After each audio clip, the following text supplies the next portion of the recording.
Buenos días, mi nombre es Angélica Natalia Barrera Cuevas del Colegio Quirá de Serras de grado 11. Hoy les vengo a hablar del libro Narrativas de Vida y Memoria, un libro quien me impactó especialmente por la historia de Ana Fabricia Córdoba, quien me siento muy orgullosa de todo lo que fue ella y por todo lo que ella tuvo que pasar, y por esa razón decidí leérmelo.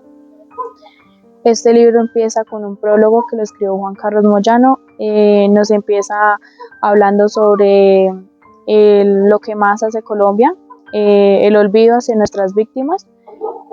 También nos habla sobre narrativas de vida y muerte, que es la última historia que les voy a contar, y nos dice que este libro hace homenaje al profesor Alberto Alzate Patiño, quien fue asesinado porque sus investigaciones chocaban con intereses económicos frente a la hidroeléctrica de Urra.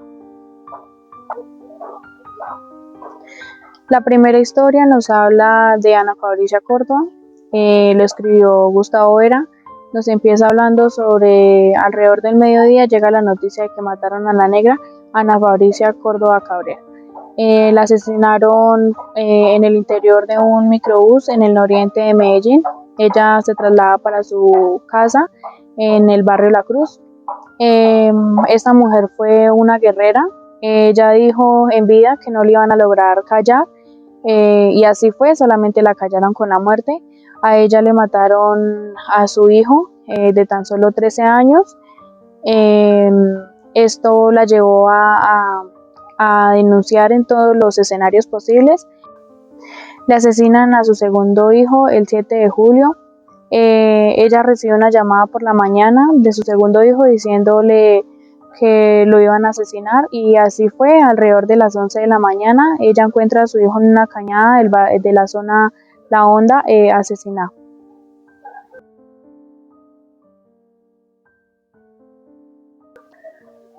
Esta fue la historia que más me impactó del libro, porque Ana Fabricia fue sacada de sus tierras, le mataron a sus hijos y a varios de sus familiares, fue señalada injustamente y encarcelada. Ana Fabricia vivía en Las Bananeras, donde fue obligada a salir de su tierra porque llegaron los paramilitares por intereses económicos que tenían hacia las tierras donde vivía Ana Fabricia y sus familiares. En, en tantos de estas charlas que hubo entre la guerrilla y los paramilitares, por intereses económicos, decidieron que ellos querían esas tierras. Entonces empezaron a hacer masacres donde en tan solo ese año fueron asesinadas más de 1000 personas en Las Bananeras, y no se salvó la familia de Ana Fabricia Córdoba. Por ello ella fue obligada a salir de sus tierras por miedo a que le mataran a sus hijos y a su esposa. En 1985 surgió la Unión Patriótica por diálogos de Belisario Betancourt y las guerrillas de las FARC. El hermano de Ana Fabricia Córdoba, Arsenio Córdoba, fue él hacía parte de la UP, mientras Ana Fabricia Córdoba era una líder social en los lugares rurales de Las Bananeras. En 1995 fue el año donde asesinaron más de 1000 personas por las disputas que habían entre estos dos grupos, los paramilitares y las guerrillas de las FARC. Ana Fabricia llega a Medellín como desplazada con sus hijos en el año de 2010, donde llega a la Comuna 13 porque le iban a recibir unos conocidos, pero no duró mucho tiempo en la Comuna 13 porque al poco tiempo de llegar y ver esta mujer con tanto carisma y una guerrera, fue señalada como guerrillera. Entonces sus vecinos no la recibieron en el barrio, y ella se tuvo que trasladar al barrio La Cruz. En 2002 se intensificó las guerras entre las comunas, donde fue acusada como guerrillera y fue trasladada a la cárcel Buen Pastor de Mujeres hasta el 14 de septiembre, que en una de las investigaciones se dieron de cuenta que las acusaciones que estaban haciendo hacia Ana Fabricia Córdoba eran resultado de obligaban a las personas y a los camarógrafos, que eran los que estaban diciendo que Ana Fabricia era guerrillera, los estaban obligando a decir estas acusaciones, las cuales no fueron ciertas, fueron resultados de abusos y violaciones que hacían como frente a ellos y los obligaban a señalar a ciertas personas como guerrilleros. Al poco tiempo matan a su hijo Carlos, de tan solo 13 años. Ella culpa a la policía porque tiempo atrás ya venían señalando a su hijo y ya le estaban diciendo los demás que lo iban a matar en el barrio La Cruz. Esto fue así, a los 13 años le mataron a su hijo, pero ella, en vez de sentarse a llorar, ella buscaba los escenarios posibles para demandar. El 7 de julio de 2010, Ana Fabricia recibe una llamada de su hijo, quien le dice que lo iban a matar, y así fue. Alrededor de las 11 de la mañana, Ana Fabricia encuentra el cadáver de su hijo en una de las cañadas de la zona La Honda. En el 2011, en un comité de sesión metropolitano de derechos humanos, Ana Fabricia vaya y le dice a los señores las amenazas que estaba recibiendo por parte de paramilitares, y comúnmente le estaba pasando lo mismo que le hacían a su hijo, los amenazaban y después los iban a matar. Ella en ese comité le pidió a los señores que no la fueran a dejar asesinar. Poco más de un mes, el 7 de junio, mientras se desplazaba en un microbús en el oriente de Medellín, matan a Ana Fabricia Córdoba con un arma con silenciador en el interior del bus. Ella iba para su casa en el barrio La Cruz. Su asesinato significó un duro golpe en un movimiento social, pero esto no valió nada. Siempre silenciaban a las personas que querían hacer justicia por Ana Fabricia Córdoba, y después de 3 años su muerte quedó en la impunidad. La segunda historia se llama Nombres Propios, quien lo escribió Marta Quiñones. Esta historia la cuenta un amigo de Josepo, quien creció con él, pero él tuvo que salir de su pueblo para ejercer sus estudios.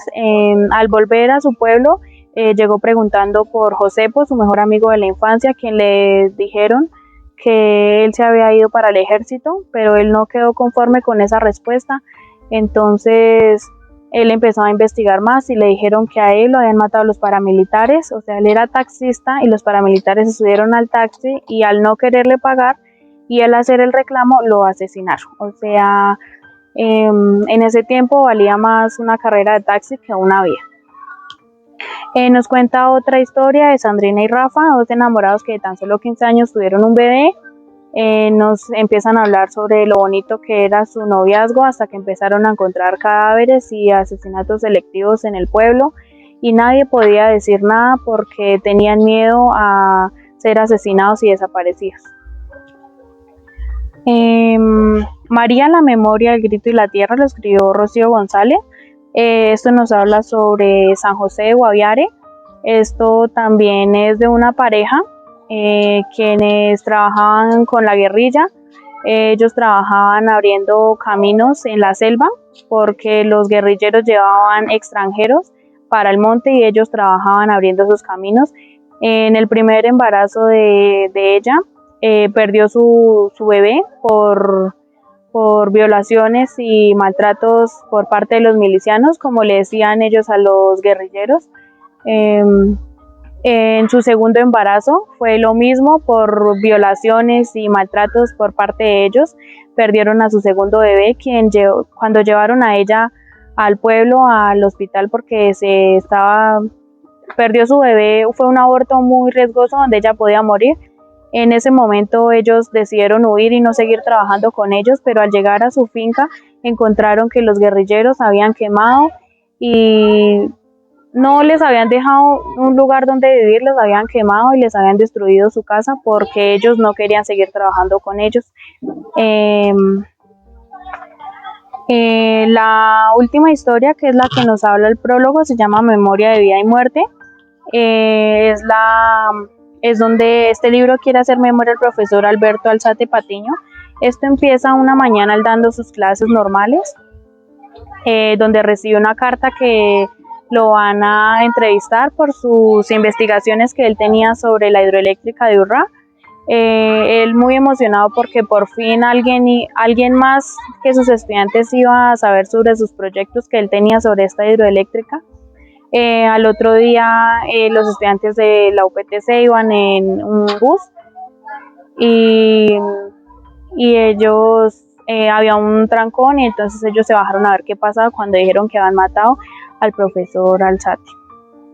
Él un día antes estaba hablando con un compañero de trabajo donde él estaba diciendo qué más decir para que su entrevista fuera un éxito y muchas personas lograran conocer sus proyectos que él tenía. Él llegó a su casa a contarle a su esposa y a sus hijas que lo iban a entrevistar, pero él no sabía que le estaba contando cómo lo iban a matar. El día de la entrevista él se arregló, salió de clases, llegó a su casa, arregló todo para la entrevista y él esperaba a una mujer. Pero al llegar la hora de la entrevista, llegó un hombre, sacó un arma y le disparó al profesor, y aquí fue donde acabaron con la vida de aquel pensador. Como cierre, quiero terminar diciendo que tenemos que darle una oportunidad a la paz y a la memoria, especialmente porque no podemos seguir con estos casos como los he contado. No se puede volver a repetir esto. Es momento de darle oportunidad a la paz, porque el futuro de nuestros hijos está frente a esto. Tenemos que hacer memoria para que no vuelva a suceder. Tenemos que ir por el camino del bien.